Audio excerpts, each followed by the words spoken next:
نفسي تدوقه. انا مش مصدقه ان انا باكل جمبري ورز وجبه خطيره وشوربه كده 300 جنيه راحه. النهارده حاجه خطيره. الوجبه دي كده الوصفه دي ما بتاخدش اكتر من نص ساعه. في ظل غلاء الاسعار اللي احنا فيه ده كذا حد قال لي ان جهاز مشروعات الخدمه الوطنيه بيبيعوا سمك حلو جدا واسعاره حلوه جدا.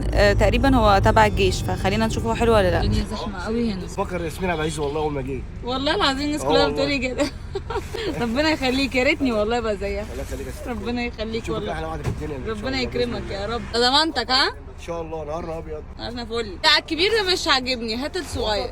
جمبري دمياطي 270 وسط، ده جمبري دمياطي ب 310، جمبري مزارع غليون 230، كابوريا دكر، عروس بحر احمر 270، مزارع غليون 110، فيليه بولت اسواني 160، مكاريل 85، نيس بحر احمر 280، بربون اسكندراني 140، بولت مزارع غليون. كمل له ورقه. تسلم ايديك، ربنا يخليك. انت ما قلتليش اسمك ايه ده عشان الناس تيجي تسال عليك؟ طيب حميد يا ست الكل. احلى حميده في الدنيا، ربنا يخليك. صباح الفل. صباح العسل. يلا بينا بقى دلوقتي نروح البيت نعمل لنا بقى شويه كده رز صياديه كده حلو كده على شويه جمبري كده حلوين ونعيش حياتنا بقى. يلا بينا.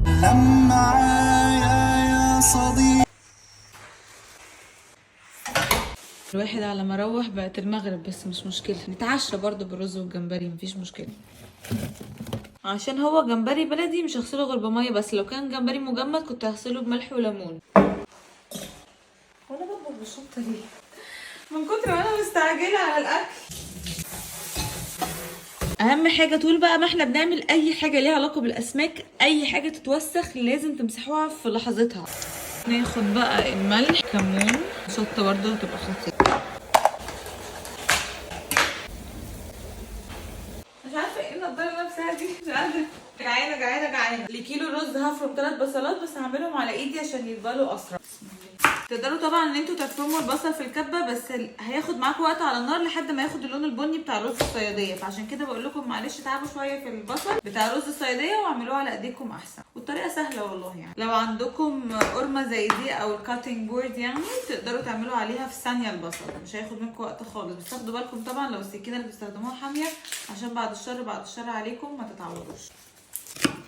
مش لازم بسرعه، عادي امشوا بالراحه خالص عشان ما تتعوروش. العرض بقى كده، شايفين بتطلع ازاي؟ تحفه. الحته اللي في الاخر دي بقى بمشي عليها كده. يا عيني مش قادره. لا اللي عنده حل لقصه العياط وقت البصل دي يقول لنا بسرعه في اسرع وقت. يا عيني. نغسل بقى الرز بتاعنا، وخدوا بالكم ان الفتره دي لازم تغسلوا الرز كويس جدا جدا جدا جدا. كل انواع الرز لازم تتغسل كويس.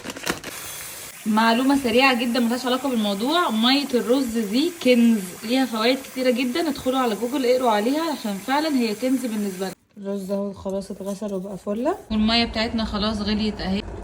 طبعا الجمبري الراجل كان شايل لي العرق الرملي اللي بيبقى في الظهر ده، المهم ان لازم يبقى متشال. نفتح بقى البوتاجاز اللي انا لسه مش بفهم فيه قوي. فعليا بابا هينفخني. اي حد يعرف يا جماعه، بالله عليكم اي حد يعرف حل البتاعه دي برضو قولوا لي. بصوا على كيلو رز هحتاج بالظبط كبشه من الزيت عشان يظبط معايا البصل. عايزين تزودوا براحتكم بس كبشه يعني حلو. صراحه هزود معلقتين كمان معلش. ننزل بقى بالبصل بتاعي، نفضل نتابع التقليب عشان البصل كله يتحمر مره واحده. الوشها السوداء الحلوه. معلومه سريعه عايزه اقول لكم عليها، ان لون الرز الصياديه اللي متحكم فيه لون البصله. كل ما حمرنا البصله كل ما لون الرز بقى بني اكتر. ننزل بقى بالميه المغليه بتاعتنا. كوبايه الرز المصري هنحط لها كوبايه ميه مغليه. كيلو الرز هحط معلقه كبيره من الملح ومعلقه صغيره مليانه من الكمونه. نغطي بقى ونسيبها 10 دقايق على نار هاديه. ننزل بقى بالرز بتاعنا عشان الرز يطلع مننا مظبوط. اول حاجه دلوقتي هعملها ان انا هغطي واسيبه يغلي. هعمل لي بقى كوبايه شاي تظبط مزاجي كده، مع اني ما بحبش اشرب الشاي في مج ابدا، لازم اشربه في كوبايه ازاز حلوه كده. تاني خطوه بقى ان انا هقلبه كويس جدا عشان مفيش حاجه تبقى لازقه تحت. ولو البوتاجاز بتاعكم العادي حطوا بقى شياطه وقت التسويه. الشياطه دي سحر، ما بتخليش الرز يلزق ابدا. دي تالت خطوه. هنوطي النار ونسيبه على نار هاديه خالص من تلت لنص ساعه. طيب على كيلو الجمبري اقل حاجه 5 من الفلفل، سواء فلفل رومي او حاجه. وعلى كيلو الجمبري هحط 3 بصلات متوسطين. فلفلنا وبصلنا. عنده بقى مزاج وطولة بال يقطعوا شرايح زي كده، اللي مخنوق ومش قادر يحطه في الكبه وخلاص.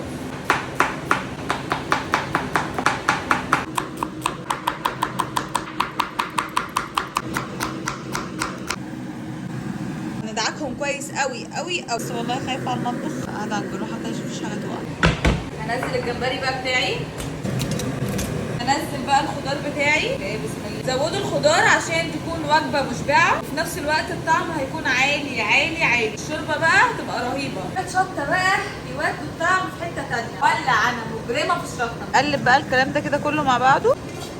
دلوقتي بقى هغطي سيبه يطلع الميه بتاعته.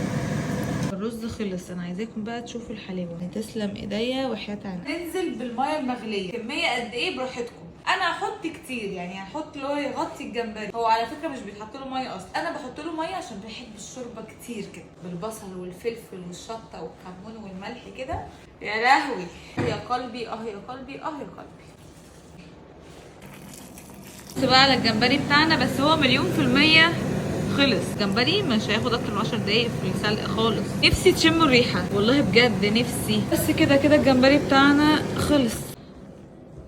بصوا بقى الحلاوه.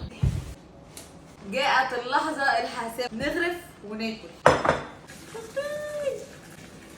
بسم الله بسم الله. بجد شايفين الحلاوه؟ نفسي بقى تشموه يا اختي.